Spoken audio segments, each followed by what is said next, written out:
Okay, you're having some trouble sleeping. I think I got a good story for you.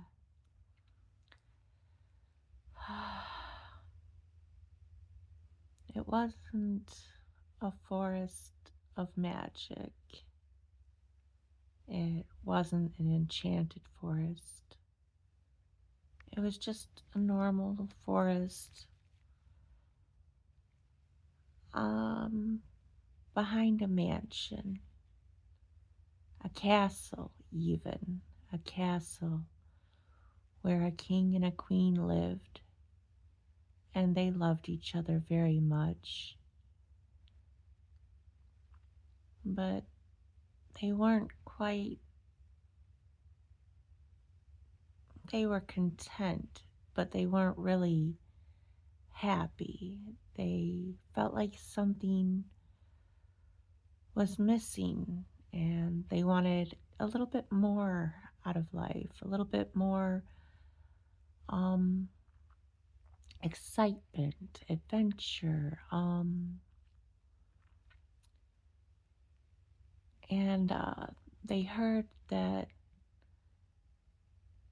from travels, from visiting in their kingdom and other travels in different lands, that there was some kind of magic creature in the forest near their castle.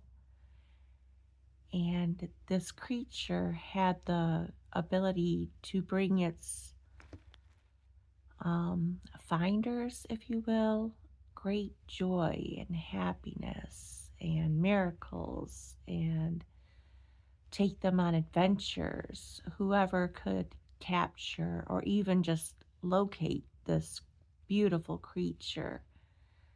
Um, it wasn't quite a unicorn, but a lot of the rumors and stories going around the kingdom and surrounding areas hinted that it was very similar to a unicorn, very magical, very rare, um, a very loving, warm hearted creature with kindness and patience and understanding. So the king and the queen decided that they would send messages into the forest because neither one of them really cared to go on an expedition without knowing, a little bit of a backstory, so to speak, of what they were getting themselves into.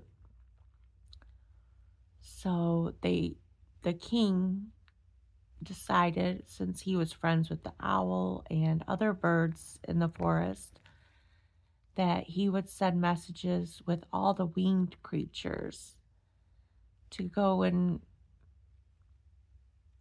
if they can locate this mythical creature or its whereabouts, to bring the information back. And the queen, she was very good friends with the amphibious, the reptiles, snakes, salamanders, even. So she sent whispers of the tongue with all those creatures to go and find this mysterious unicorn like creature and to let her know the whereabouts. And possibly, if the creature was found, the birds and the amphibious and reptile creatures were supposed to carry this message to this unicorn like creature. And there was a very timid blue jay that was, quite honestly, very, very close friends with the unicorn like creature. And this blue jay went ahead and warned the unicorn creature. We'll call her Cherish. The unicorn creature's name is Cherish. Um, she the blue jay went ahead to warn Cherish about the king and queen's plan because the blue jay was kind of suspicious and cared very deeply for Cherish's well being, although Cherish is a little bit gullible, a little bit naive, but kind of just because of the pure innocence and wonder and curiosity that just comes naturally to her. And so the blue jay warned Cherish, and um, Cherish was still very curious to meet the king and queen, but she didn't want to just go right ahead and meet them. So she wandered close to the courtyard, close to the grounds of the village, and towards the edge of the city or town, whatever you would like to call it, and just kind of watch as the king would go about his business, his daily processions, or if the queen was at the marketplace, whenever they held events, the unicorn, Cherish, would just kind of show up on the corner and just watch a little bit, in the backgrounds and the shadows, kind of see what the king and queen were about. And this went on for some time, weeks or months even. And it wasn't long until the messengers that were sent out also began to talk with the townspeople and the people of the surrounding areas. And it was a big to do. It was a very gossiped kind of thing. There became a huntsman who was very much delighted with the idea that this unicorn was actually coming so close to civilization that it could become captured. And he decided to set out to capture the unicorn, um, and basically have her for his own riding companion, magical creature.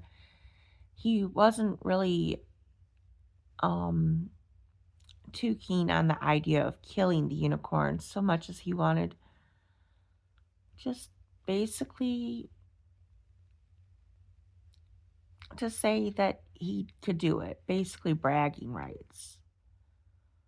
So the unicorn came closer to different events and would watch the queen and king.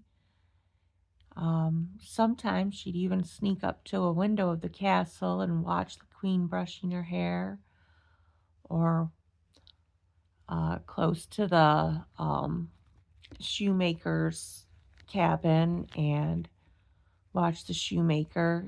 And the king and queen were pretty oblivious that they were being watched. And one of the messengers that the king had sent out was a good friend with the messenger that a queen had sent out. And they decided that they would actually really like the unicorn to meet up with the king and queen. So they went about their fancy ways of trying to convince Cherish that she should go meet up with the king and queen. Now, the king knew that the message was sent out, but he didn't quite trust his messengers to bring back reliable information. So, every so often, he would set off to find the unicorn on his own, and he would always come back very distraught, very upset, thinking it was useless. So, the king and queen decided to go out mushroom hunting in the forest because they really enjoyed mushrooms, and it was a season that the mushrooms were growing, and some of the townspeople had been hunting mushrooms, and of course the king and queen wanted to do their part too. And they went hunting several times, And one time, out of the corner of his eye, the king swore he saw the unicorn, and he took off out of the queen's sight and wandered off on his own to try to follow the unicorn to her lair. And the unicorn noticed, and she decided to kind of play a little bit of a game with him, a little bit of a hide and seek, if you will.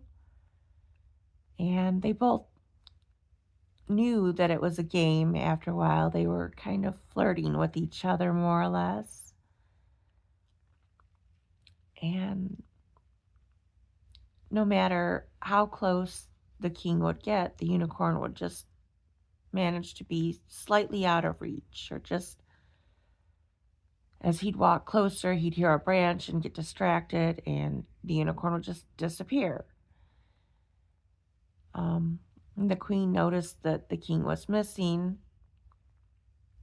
and she set off with her ways of finding him, in which she always does, always has, because she's actually kind of got a tight watch on her queen, or on her king, as queens do. A queen will actually watch her king tighter and closer than a peasant would.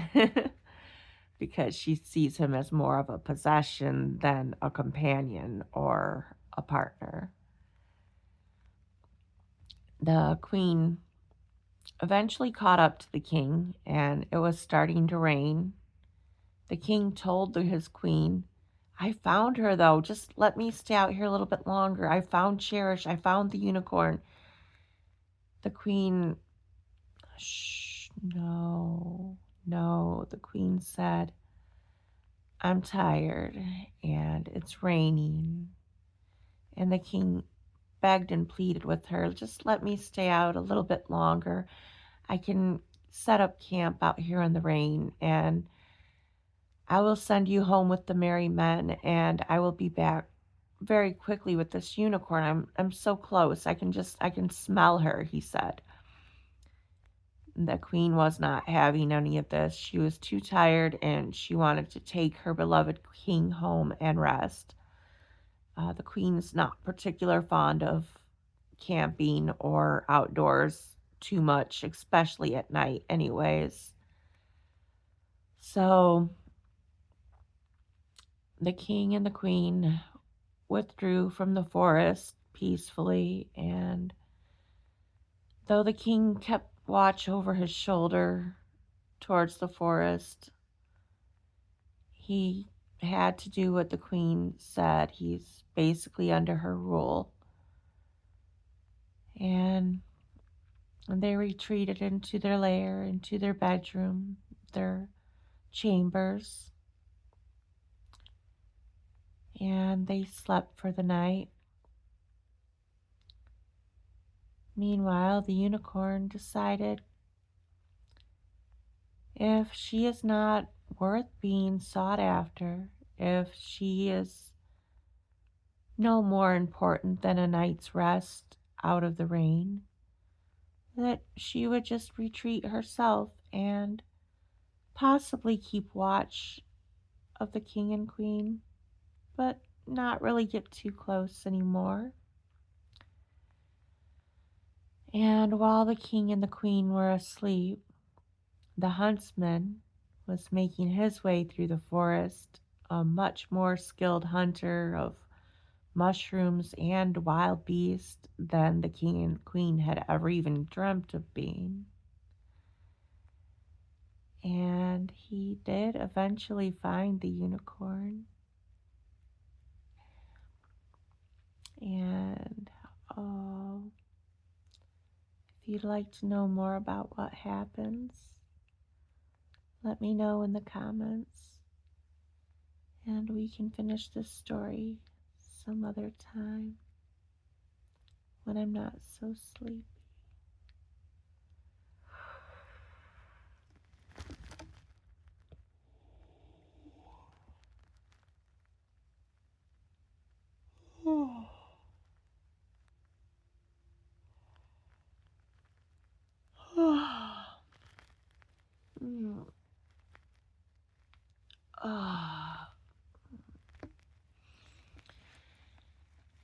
but good night for now.